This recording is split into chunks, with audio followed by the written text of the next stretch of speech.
Hi hello ನಮಸ್ಕಾರ ಸ್ನೇಹಿತರೆ. ಇಲ್ಲಿ ದತ್ತನ ಒಂದು ಉತ್ತರಾಧಿಕಾರತ್ವ ಯಾರಿಗೆ ಸಿಕ್ತು, ಈ ಕಡೆ ದತ್ತ ಮತ್ತು ಇಂಪನಾನ ಒಂದು ಮಾಡೋಕ್ಕೆ ಇಲ್ಲಿ ದೃಷ್ಟಿ ಮಾಡಿದ್ದೇನು, ಶರು ಗೆದ್ದೇ ಬಿಟ್ಲ. ಹಾಗಿದ್ರೆ ಏನಾಯಿತು, ಏನು ಕತೆ, ಇದು ಎಲ್ಲವನ್ನ ಕೂಡ ತಿಳ್ಕೊಬೇಕು ಅಂದರೆ ಈಗಲೇ ನಮ್ಮ ಈ ಚಾನೆಲ್ನ ಸಬ್ಸ್ಕ್ರೈಬ್ ಮಾಡಿ, ಹಾಗೆ ಈ ಒಂದು ವಿಡಿಯೋವನ್ನು ಪೂರ್ತಿಯಾಗಿ ನೋಡಿ.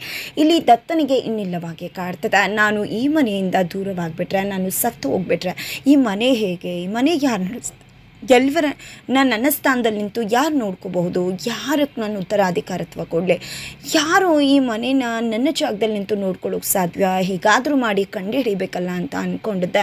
ಮನೆಯವರೆಲ್ಲರೂ ಕೂಡ ಒಟ್ಟಿಗೆ ಸೇರಿಸ್ತಾರೆ. ಅದ್ರ ಮುಖಾಂತರ ಮನೆಯವ್ರು ಎಲ್ಲರೂ ಕೂಡ ಒಟ್ಟಿಗೆ ಟೈಮ್ ಸ್ಪೆಂಡ್ ಮಾಡೋ ಹಾಗೆ ಮಾಡೋದ್ರ ಮುಖಾಂತರ ತನ್ನ ಕೆಲಸನೂ ಕೂಡ ಮಾಡ್ಕೊಳ್ಳೋಕೆ ಮುಂದಾಗ್ತಿದ್ದಾರೆ ದತ್ತಾಬಾಯ್. ಒಂದು ಚೆಂಡನ್ನು ಕೊಟ್ಟಿದ್ದೆ ಎಲ್ರಿಗೂ ಕೂಡ ಆಟ ಆಡೋದಕ್ಕೆ ಹೇಳಿ, ಮ್ಯೂಸಿಕ್ ಸ್ಟಾಪ್ ಆದಾಗ ಅವ್ರ ಪಾಲಿಗೆ ಚೆಂಡು ಬಂದರೆ ಅವ್ರು ಏನು ಹೇಳ್ತಾರೋ, ಇನ್ನೊಬ್ರು ಅವ್ರು ಯಾರು ಹೇಳ್ತಾರೋ ಅವರು ಕೆಲಸ ಮಾಡಬೇಕು ಅಂತ ಹೇಳಿ ಆ ಒಂದು ಗೇಮನ್ನು ಶುರು ಮಾಡ್ತಾರೆ ದತ್ತ. ಅದೇ ಪ್ರಕಾರವಾಗಿ ಒಬ್ಬೊಬ್ಬರು ಹೋಗ್ತಿದ್ದಾರೆ. ಅದ್ರ ಪ್ರಕಾರವಾಗಿ ಮೊದಲಲ್ಲಿ ಶರು ಬರ್ತಾರೆ. ಶರುಗೆ ಬರಲ್ಲ ಬಾಲ್, ಅವ್ರ ಅಮ್ಮಂಗೆ ಬರುತ್ತೆ. ಶರು ಕೈಲಿ ಹಾಡು ಹೇಳಿಸ್ತಾರೆ. ಅಲ್ಲೂ ಕೂಡ ಶರು ನೀನೇ ಸಾಕಿದ ಗಿಣಿ ಅನ್ನುವ ಒಂದು ಹಾಡನ್ನು ಹೇಳ್ತಾರೆ. ನಂತರ ಹೇಮಾಗೆ ಬರುತ್ತೆ. ಹೇಮಾ ಬಜರಂಗಿನೇ ಟಾರ್ಗೆಟ್ ಮಾಡ್ತಾಳೆ ಡೈಲಾಗ್ ಹೇಳಿಸೋದಕ್ಕೆ. ಭರ್ಜರಿಯಾಗಿ ಬಜರಂಗಿ ಡೈಲಾಗ್ ಹೇಳ್ತಾರೆ. ತದನಂತರ ಆ ಒಂದು ಬಾಲ್ ಮೇಸ್ಟ್ರ ಕೈಗೆ ಹೋದಾಗ ಮೇಸ್ಟ್ರು ರಾಜ ಡ್ಯಾನ್ಸ್ ಮಾಡಬೇಕು ಅಂತಾರೆ. ರಾಜ ಕೂಡ ಮಸ್ತಾಗಿ ಡ್ಯಾನ್ಸ್ ಮಾಡ್ತಾನೆ ಮಗು. ತದನಂತರ ಆ ಬಾಲ್ ಮತ್ತೆ ಕೈಗೆ ಸೇರೋದು ಇಂಪನ ಕೈಗೆ. ಬಟ್ ಇಂಪನಾಗಿ ಏನೂ ಗೊತ್ತಿಲ್ಲ, ಏನು ಮಾಡಬೇಕು ಅಂತ ಅರ್ಥ ಆಗ್ತಿಲ್ಲ. ಆ ನಂತರ ಈ ಕಡೆ ಇಂಪನ ಒಂದು ಮಾತು ಹೇಳ್ತಾಳೆ, ನನ್ನ ಹುಡುಗ ನನ್ನ ಜೊತೆ ಮಾತಾಡ್ತಿಲ್ಲ ಅಂತ. ಸಾರಿ, ಬಾಲ್ ಸೇರೋದು ದೃಷ್ಟಿಗೆ, ಹಾಗಾಗಿ ನಿಮ್ಮ ಹುಡುಗ ಹೇಗಿರಬೇಕು ಅಂತ ಇಂಪನಾನ ಕೇಳಿದಾಗ ಇಂಪನ ಮಾತು ಹೇಳ್ತಾಳೆ, ನನ್ನ ಹುಡುಗ ನನ್ನ ಜೊತೆ ಮಾತಾಡ್ತಿಲ್ಲ ಅಂತ. ಇದರಿಂದಾಗಿ ದತ್ತಂಗೆ ಅನಿಸುತ್ತೆ, ಏನಪ್ಪ ಇದು, ನಾನು ಇವಳ ಜೊತೆ ಮಾತಾಡ್ತೀನಲ್ಲ, ಯಾಕೆ ಈ ರೀತಿ ಮಾತಾಡ್ತಿದ್ದಾರೆ ಅಂತ. ಎಲ್ಲರೂ ಅಂದ್ಕೊಳ್ಳೋದು ಇಂಪನ ಮಾತಾಡ್ತಿರೋದು ದತ್ತಾಬಾಯಿ ಬಗ್ಗೆ ಅಂತ. ಅಮ್ಮ ಕೂಡ ಅದನ್ನೇ ಅನ್ಕೋತಾರೆ ಹಬ್ಬಕ್ಕ. ಬಟ್ ಅವಳು ಮಾತಾಡ್ತಿರೋದು ಅವಳ ಲವ್ವರ್ ಬಗ್ಗೆ. ಈ ಕಡೆ ಹಬ್ಬಕ್ಕ ಯಾಕೆ ದತ್ತು ಮಾತಾಡ್ತಿಲ್ಲ ನೀನು ಹುಡುಗಿ ಜೊತೆ ಅಂದಾಗ ಈ ಕಡೆ ದತ್ತಂಗೆ ಏನು ಹೇಳಬೇಕು ಅಂತ ಗೊತ್ತಾಗೋದಿಲ್ಲ. ಮ್ಯೂಸಿಕ್ ಪ್ಲೇ ಆಗಿಬಿಡುತ್ತೆ.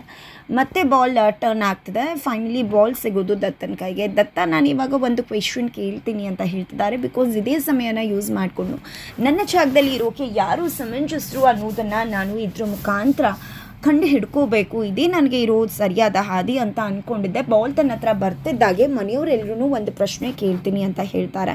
ಅವರ ಮನಸ್ಸಲ್ಲಿ ಅಂದ್ಕೊಂಡಿದ್ದಾರೆ, ಇದಕ್ಕೆ ಯಾರು ಸರಿಯಾದ ಪ್ರಶ್ನೆಗೆ ಉತ್ತರ ಕೊಡ್ತಾರೋ ಅವರೇ ನನ್ನ ಜಾಗದಲ್ಲಿ ನಿಂತು ಈ ಮನೆ ನೋಡ್ಕೊಳ್ಳೋದು ಅಂತ.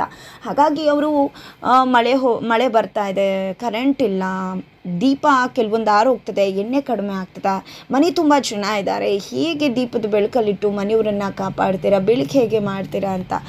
ಅದಕ್ಕೆ ಒಬ್ಬೊಬ್ಬರು ಒಂದೊಂದು ಉತ್ತರ ಕೊಡ್ತಾರೆ. ಹೇಮಾ ಕೊಡೋ ಉತ್ತರ ಅಂತೂ ಮೈ ಗಾಡ್. ನಂತರ ನೇತ್ರ ಉತ್ತರ ಕೊಡ್ತಾರೆ. ಪ್ರತಿಯೊಬ್ಬರು ಉತ್ತರ ಕೊಡ್ಕೊಂಡು ಬರ್ತಾರೆ. ಭಾವ ಉತ್ತರ ಕೊಡ್ತಾರೆ. ನಂತರ ಶರುನ ಕೇಳೋದೇ ಇಲ್ಲ, ಅಮ್ಮನ ಕೇಳ್ತಾರೆ. ಅಮ್ಮ, ನನ್ನ ಹತ್ರ ಏನಿದೆ ದತ್ತು, ದೇವ್ರ ಹತ್ರ ಕೇಳ್ಕೊತೀನಿ, ನನ್ನ ಮನೆ ಮಕ್ಕಳು ಎಲ್ಲರೂ ಕೂಡ ಚೆನ್ನಾಗಿಟ್ಟಿರು ಅಂತ ಹೇಳ್ತಾರೆ. ನಂತರ ಇಂಪನಾನ ಕೇಳಿದ್ರೆ ಇಂಪನ ಉತ್ತರನೂ ಕೂಡ ಸಮಂಜಸವಾಗಿರುವುದಿಲ್ಲ ದತ್ತುಗೆ. ಫೈನಲಿ ದೃಷ್ಟಿನ ಕೇಳಿದಾಗ ದೃಷ್ಟಿ ಕೂಡ ಯಾವುದೇ ಉತ್ತರವನ್ನು ಕೂಡ ಹೇಳೋದಿಲ್ಲ. ಮನಸ್ಸಲ್ಲೇ ಉತ್ತರ ಹೇಳ್ತಾಳೆ. ಆ ಉತ್ತರ ನಿಜವಾಗ್ಲೂ ಕೂಡ ದತ್ತು ಎಕ್ಸ್ಪೆಕ್ಟ್ ಮಾಡೋ ಉತ್ತರನೇ ಆಗಿರುತ್ತೆ. ಬಿಕಾಸ್ ಮನಸ್ಸಲ್ಲಿ ದೃಷ್ಟಿ ಅಂದ್ಕೊಳ್ಳೋದು ಮನೆಯವರೆಲ್ಲನೂ ಒಟ್ಟಿಗೆ ಕೂರಿಸಿ ಒಂದೇ ದೀಪದ ಬೆಳಕಲ್ಲಿ ಎಲ್ಲರನ್ನ ಕೂಡ ಇಟ್ಟು ಅದರ ಮುಖಾಂತರ ಮನೆಯವರು ಎಲ್ಲರೂ ಒಟ್ಟಿಗೆ ಇದ್ದಾಗ ಆಗತ್ತೆ, ಜೊತೆಗೆ ದೀಪ ಕೂಡ ಬೆಳಗುತ್ತೆ ಅನ್ನೋ ಉತ್ತರವನ್ನು ಕೊಡ್ತಾಳೆ. ಮನಸ್ಸಿನಲ್ಲಿ ಕೊಟ್ಕೋತಾಳೆ, ಬಟ್ ಬಾಯಿ ಬಿಟ್ಟು ಹೇಳುವುದಿಲ್ಲ. ನಂತರ ಶರು ಅಲ್ಲಿಂದ ಎದ್ದು ಹೋಗ್ತಿರ್ತಾರೆ. ದತ್ತ, ಬಾಯಿ ಹೋಗಿದ್ದೆ ಅಕ್ಕ, ಎಲ್ಲಿ ಹೋಗ್ತಿದ್ಯಾ ನೀನು ಅಂದ.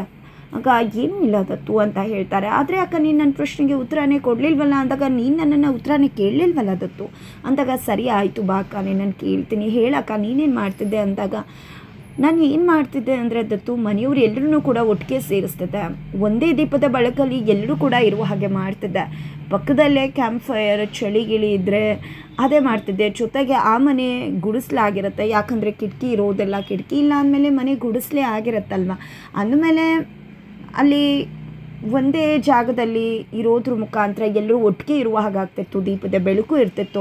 ಗುಡಿಸ್ಲಾಗಿರೋದ್ರಿಂದ ಹೊಲೆ ಹಚ್ಚಿದ್ರೆ ಅಡುಗೆ ಕೂಡ ಆಗ್ತಿತ್ತು, ಕೈ ತುತ್ತು ಕೂಡ ಸಿಗ್ತಿತ್ತು, ಎಲ್ಲರೂ ಕುತ್ಕೊಂಡು ಒಟ್ಟಿಗೆ ಟೈಮ್ ಸ್ಪೆಂಡ್ ಮಾಡ್ಬೋದಿತ್ತು, ಹೊಟ್ಟೆ ತುಂಬ ಊಟ ಆಗ್ತಿತ್ತು, ಚಳಿ ಕಾಯಿಸ್ಕೊಳ್ಳೋಕ್ಕೆ ಕ್ಯಾಂಪ್ ಫೈರ್ ಇರ್ತಿತ್ತು ಅಂತ ಕೆಲವು ಹೇಳಿದಾಗ ಅಕ್ಕನ ಉತ್ತರ ದತ್ತುಗೆ ತುಂಬ ಇಷ್ಟ ಆಗಿಬಿಡತ್ತೆ.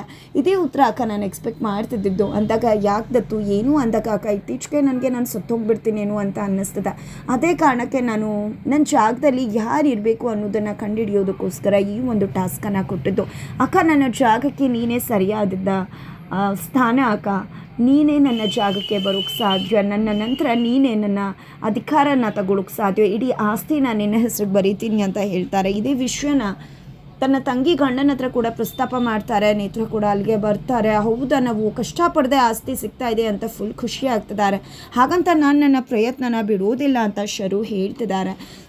ತದನಂತರ ಆ ಕಡೆ ದೃಷ್ಟಿ ದತ್ತನಿಗೋಸ್ಕರ ಫ್ರೂಟ್ ಸಲಾಡ್ನ ರೆಡಿ ಮಾಡ್ತಾ ಇದ್ರೆ, ವೆಜಿಟೇಬಲ್ ಸಲಾಡ್ನ ರೆಡಿ ಮಾಡ್ತಾ ಇದ್ರೆ, ಈ ಕಡೆ ಬಜರಂಗಿ ಮತ್ತು ಸೈಲೆಂಟ್ ಒಂದೊಂದಾಗಿ ತಿಂತಾ ಹೋಗ್ತಿರ್ತಾರೆ. ಏನಿದು ದತ್ತ ಸಾಹೇಬ್ರಿಗೆ ಗೊತ್ತಾಗ್ಬಿಡುತ್ತೆ. ಆಮೇಲೆ ಅವ್ರು ಒಂದಿಲ್ಲ ಅಂದರೂ ತುಂಬ ಬೇಜಾರು ಮಾಡ್ಕೊಂಡ್ಬಿಡ್ತಾರೆ. ನಿಮ್ಗೆ ಬೇಕು ಅಂದರೆ ಬೇರೆ ಕೊಡ್ತೀನಿ ಅಂತ ಹೇಳ್ತಿದ್ದಾಳೆ.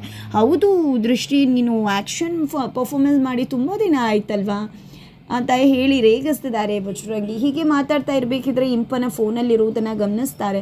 ಫೋನಲ್ಲಿರೋದನ್ನು ನೋಡಿದೆ, ಹೇಗಾದರೂ ಮಾಡಿ ದತ್ತ ಸಾಹೇಬ್ರನ್ನ ಇಂಪನ ಒಂದು ಮಾಡಬೇಕು, ಒಟ್ಟಿಗೆ ಮಾತಾಡೋ ಹಾಗೆ ಮಾಡಬೇಕು ಅಂತ ಬಜರಂಗಿ ಮತ್ತು ದೃಷ್ಟಿ ಪ್ಲ್ಯಾನ್ ಮಾಡ್ಕೋತಾರೆ. ಅದೇ ಪ್ರಕಾರವಾಗಿ ಇಂಪನಾಗೆ ದತ್ತ ಕರೆದಾಗೆ ಮೆಸೇಜ್, ದತ್ತಾಗೆ ಇಂಪನ ಕರೆದಾಗೆ ಮೆಸೇಜ್ ಮಾಡಿ ಟೆರೆಸ್ ಮೇಲೆ ಕಳಿಸ್ತಾರೆ. ಇಬ್ರಿಗೂ ಕೂಡ ಏನದು ಇಷ್ಟ ಇಲ್ಲ, ಈ ರೀತಿ ಭೇಟಿ ಮಾಡೋದು ಏನು ಈ ರೀತಿ ಎಲ್ಲ ಅಂತ. ಇಬ್ಬರು ಕೂಡ ಬಂದಿದೆ ಅದೇ ಹೇಳ್ತಾರೆ. ಬಟ್ ನೀವೇ ಅಲ್ವಾ ಕರೆದಿದ್ದು ಅಂತ ಇಬ್ಬರು ಮಾತನಾಡ್ತಿದ್ದಾರೆ. ಬಟ್ ನಾವಲ್ಲ ಅನ್ನೋದು ಇಬ್ರಿಗೂ ಕೂಡ ಪರಸ್ಪರ ಗೊತ್ತಾಗುತ್ತೆ. ಹಾಗಾಗಿ ಯಾರೋ ಮನೆಯವರು ನಾವಿಬ್ಬರನ್ನ ಮಾತಾಡಲಿ ಅಂತ ಈ ರೀತಿ ಮಾಡಿರ್ಬೋದು ಅಂತ ಕೂಡ ಅನ್ಕೋತಾರೆ. ನಂತರ ಈ ಕಡೆ ಇಂಪನ ಮತ್ತು ದತ್ತುಬಾಯಿ ಇಬ್ಬರು ಕೂಡ ಮಾತನಾಡೋಕ್ಕೆ ಶುರು ಮಾಡ್ತಿದ್ರೆ. ಆ ಕಡೆ ದೃಷ್ಟಿ ಅಂತೂ ಫುಲ್ ಖುಷಿ ಆಗ್ತದಾಳೆ. ಇಬ್ಬರು ಕೂಡ ಮಾತಾಡ್ತಿದ್ದಾರೆ.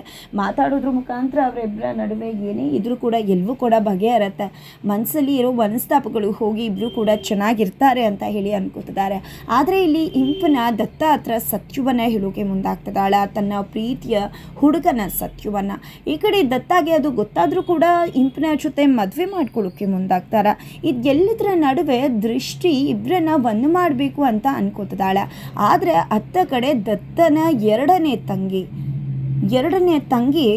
ಎಂಗೇಜ್ಮೆಂಟ್ನ ಹೇಗಾದರೂ ಮಾಡಿ ಮುರಿದು ಹಾಕ್ತೀನಿ, ಎಲ್ಲರೂ ನನ್ನ ಅಸಡ್ಡೆ ಏನಕ್ಕೂ ಪ್ರಯೋಜನಕ್ಕೆ ಬಾರ್ದಿರೋಳು ಅಂತ ಅನ್ಕೊಂಡ್ಬಿಡಿದ್ರ, ನೋಡಿ ಎಂಗೇಜ್ಮೆಂಟ್ನ ಹೇಗೆ ಕ್ಯಾನ್ಸಲ್ ಮಾಡ್ತೀನಿ, ಅದು ನೋಡಿದ್ದೆ ಅಕ್ಕ ನನ್ನ ಫುಲ್ ಹೊಗಳು ಬಿಡಬೇಕು ಅಂತ ಹೇಳಿ ದತ್ತನ ಎರಡನೇ ತಂಗಿ ಅನ್ಕೋತಾರೆ.